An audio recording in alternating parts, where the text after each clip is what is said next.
What do you do when you get paid? Let's spin it up. Let's spin it up. What if I told you a passive paycheck routine is all you need to achieve your financial goals? And the routine I'm going to share with you doesn't require a budget. Sign me up. But before you can get your routine going, you need to set up the right accounts. The first account you'll need is a checking account, which you likely already have. This is where your paycheck gets deposited and will be used to receive income, pay bills like rent and utilities, and cover necessary expenses like food and transportation. We will call this your main account or your essentials account. Next, you'll want a spending account for discretionary spending. This can be either another checking account with the same bank or with another financial institution. And if you're worried about monthly fees, there's many banks that offer no-fee checking accounts. And if you don't want another checking account, you can get one of those reloadable prepaid cards. It's not a credit card or a checking account. It's basically just a card you need to load in order to spend. This account will be used for any purchases that aren't a necessity. So restaurants, entertainment, excess clothing, home decor, or whatever you like to spend your money on. Alf Pogs. Remember Alf? He's back in pod form. Consider any money sent to this account already spent. Next, you'll need a high interest savings account for short-term goals. Goals that can be achieved in 1 year. Once again, this can be with your current institution, but I suggest you look around and find the best interest rates, because it's likely your current institution has a terrible interest rate. As for short-term goals, you can start with the most important one, the emergency fund. A decent starter emergency fund is $2,000. This is for unexpected expenses that may arise, like your car breaking down, losing your job, or having to take a week off work because you got hand, foot, and mouth disease. Stay away from me!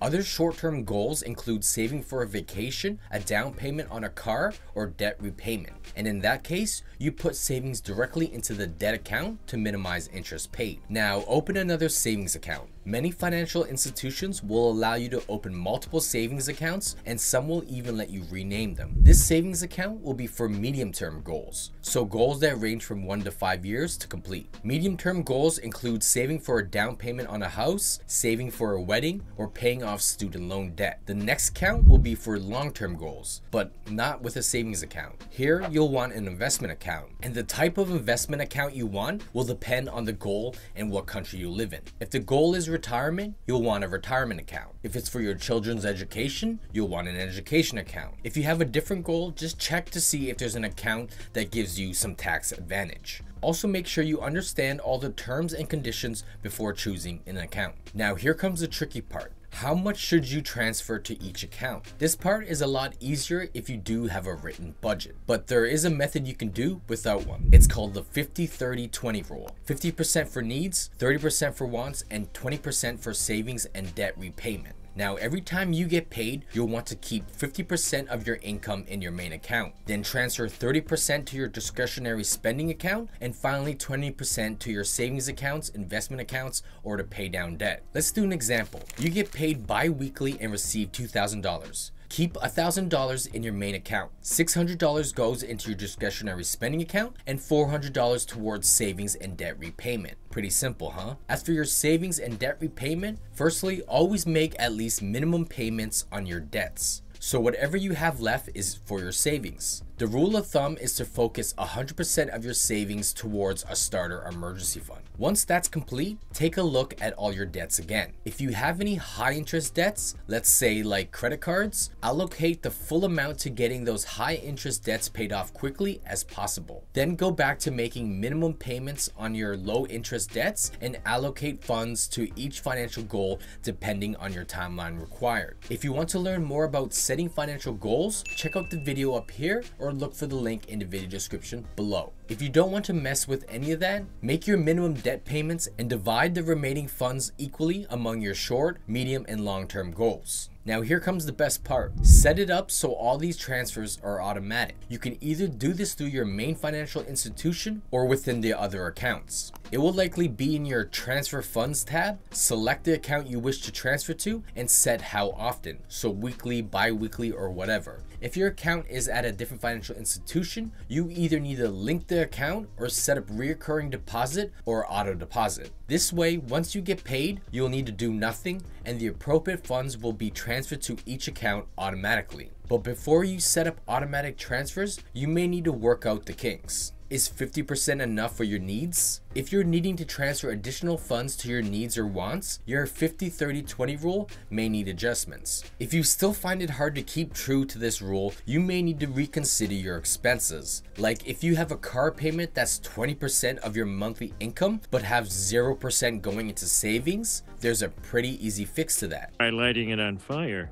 Trade for a cheaper car. Or what if you spend 50% of your monthly income just on rent? Downsize, get a roommate, or move to a cheaper neighborhood. There's so many different options to reducing your spending, even without compromising your standard of living. You just gotta learn all the money saving tips and strategies, and you can do that if you subscribe and watch more of my recent videos. Also, don't forget to go on the offense as well, bringing in more income. From side hustles to passive income to starting your own business, there's countless ways to bring in extra income. One of the ways I make an extra $1,000 a year, which I use for Christmas gifts, is cashback credit cards. Using credit cards with this payday routine complicates things, but it's still doable. If you only have one credit card, you'll need to understand your discretionary spending more. If you have $1,200 a month for your wants, minus reoccurring expenses like getting fast food every Friday and buying a case of beer every weekend, I'll pick you up, take you home. let's say you're left with $900 a month, so around $225 a week. Then try to keep discretionary spending on a certain day like Wednesday. Now you know you can spend a maximum of $225 every Wednesday. If you have to spend it on a different day or don't spend it at all that week, you'll just need to keep mental notes. If you have 2 credit cards, use one for wants and one for needs. If you're like me,